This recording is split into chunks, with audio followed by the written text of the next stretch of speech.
পেঁয়াজগুলো আমার অর্ধেক ভাজা হয়ে গেছে। এবার আদা রসুনের বাটা দিচ্ছিলাম।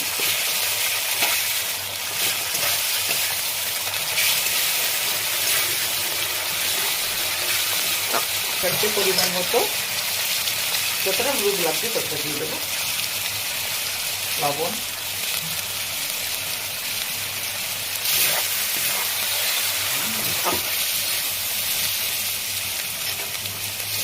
এরপরে দিচ্ছি লঙ্কা, জিরে গুঁড়ো,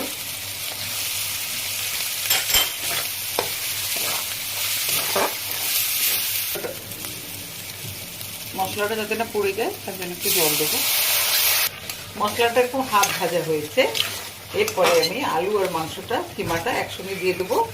আর জল লাগবে না, এর মধ্যেই কষতে কষতে এটা